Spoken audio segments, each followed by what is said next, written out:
రాసినటువంటి 237వ పాట. ఈరోజు నా తెలుగు భాషలో జరుగుతున్నటువంటి అన్యాయం గురించి నేను ఒక చరణాన్ని, పల్లవిని పాడమని మా పెద్దలు సూచన చేశారు. ఆ విధంగా నేను పాడాలనుకుంటాను. అమ్మా మా తెలుగు మాయమవుతుందే మాయమవుతుందే, ఆంగ్లము దెబ్బకు ఆగిపోతుందే ఆగిపోతుందే దిగిపోతుందే.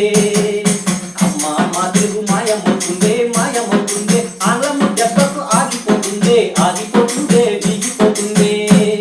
అమ్మను కాస్త మమ్మీను చేసింది, నాన్నను కొంచెం డాడీగా మార్చింది. అమ్మను కాస్త మమ్మీను చేసింది, నాన్నను కొంచెం డాడీగా మార్చింది. అత్తను కాస్త ఆంటీను చేసింది, మామను కొంచెం అంకులుగా మార్చింది. మామను కొంచెం అంకులుగా మార్చింది. అమ్మ మా తెలుగు మాయమవుతుందే మాయమవుతుందే, ఆంగ్లము దెబ్బకు ఆగిపోతుందే ఆగిపోతుందే దిగిపోతుంది. కమ్మని పిలుపులు తీయని పలుకులు కరువాయ నమ్మో బరువాయ నమ్మో. ఆహా కమ్మని పిలుపులు తీయని పలుకులు కరువాయ నమ్మో బరువాయ నమ్మో. వయ్యారి పిలుపులు ఒకలాడి పలుకులు బలమాయ నమ్మో బలపడ నమ్మో బలమాయ నమ్మో బలపడ నమ్మో.